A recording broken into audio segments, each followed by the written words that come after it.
Afghanistan has been historically known as the Gandhar Desh.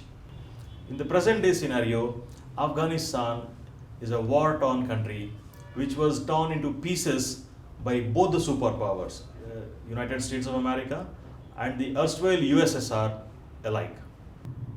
Afghanistan is a friendly nation existing towards northwestern borders. In the past 3 decades, Afghanistan has seen it all.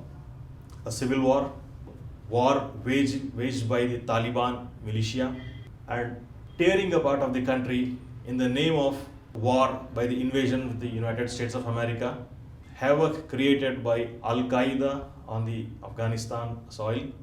These are too much for any country to take and then build up a proper civilization after that. The rise of Taliban against the Northern Alliance in Afghanistan has created a civil war which lasted from about 1996 to 2001.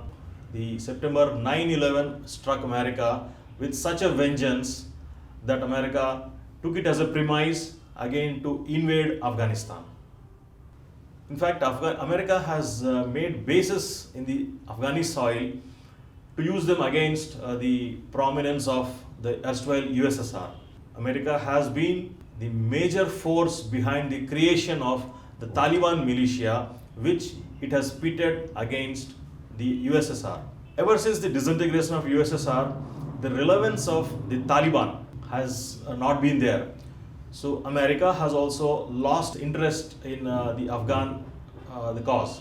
George Bush Sr. was the one who was instrumental in the invasion of Iraq.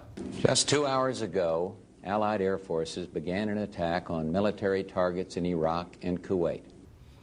Way back in 90s, it was in 1990 that Iraq invaded Kuwait, and taking this as a triggering point, America found it convenient to invade into Iraq, searching for the weapons of mass destruction, alleged weapons of mass destruction, which they eventually could never find. So the son of George Bush Sr. repeated the same modus operandi in going ahead and attacking Afghanistan in 2001 following the September 9/11 invasion of the WTO trade centers. Good afternoon.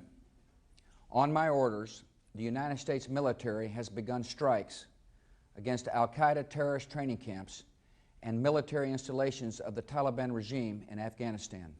So, as we were just discussing, Afghanistan had been through a lot of turmoil ever since 96, when it was torn apart due to the civil war, wherein the Taliban, raised by America to pit itself against the USSR, has started controlling about 90% of the provinces of Afghanistan. So the Northern Alliance, under the leadership of Burhanuddin Rabbani, has started fighting against the Taliban, and this was termed as the Afghani Civil War. This lasted from about 1996 to 2001, and unfortunately, in the same duration, we saw the formation and uprising of another militant organization called the Al-Qaeda. So this Al-Qaeda was instrumental in the infamous 9/11 attacks on the American soil. So taking again this as a trigger, America found it convenient to invade Afghanistan with the aim to trounce Al-Qaeda and with an aim to establish so-called people's government, elected people's government in Afghanistan. But unfortunately, the hard talk, the pomp and the show of America lasted for all these years, and at last in 2021, America has just left the Afghani soil lock, stock and barrel, barring the just about a regiment strength of soldiers still to man the last post. And the underline, Afghanistan remained a much more poor, much more shaken and much more troubled nation when America started invading it with a view of improving the scenario. As we see today, Taliban again is on the rise. Taliban has occupied most of the provinces of Afghanistan. In fact, 80% of the land as on today is under the control of Taliban. Elected government of Afghanistan has nowhere to go, with a very mixed geopolitical scenario where the Pakistani government supports Taliban covertly and openly, both ways. They provide the wherewithal covertly, and in public forums they support Taliban openly. Soviet has no real interest in Afghanistan, so they are now forthcoming to look at the cause of Afghanistan. America has lost interest, and again with the new administration of Joe Biden, America is trying to withdraw from all of its adventurous overtures across the world. I'm now the fourth United States president to preside over American troop presence in Afghanistan. 2 Republicans, 2 Democrats. I will not pass this responsibility on to a fifth. So eventually the technology, the pomp and show, and all of the firepower America boasts of having could not win them the war in Afghanistan, and they had to just scoot as a dog with its tail tucked behind its legs.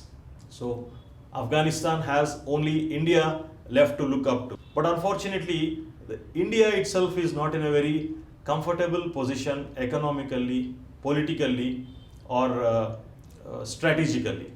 Though politically India has an elected government with full majority, unfortunately it is pitted up against various odds on both the northern and eastern frontiers. India has been engaging with Afghanistan with a lot of developmental projects. Unfortunately, Taliban, which is controlling Afghanistan, doesn't look seriously interested in development.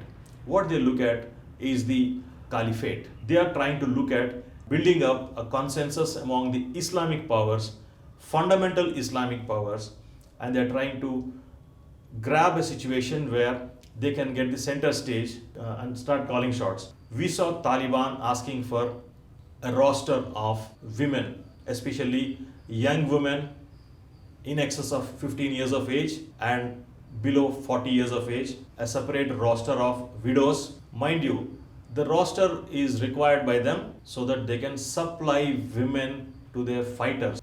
And why do the fighters require women? It is just for pleasure and to produce more of their kind. So this sort of a medieval mindset is what the world was shuddering against Taliban.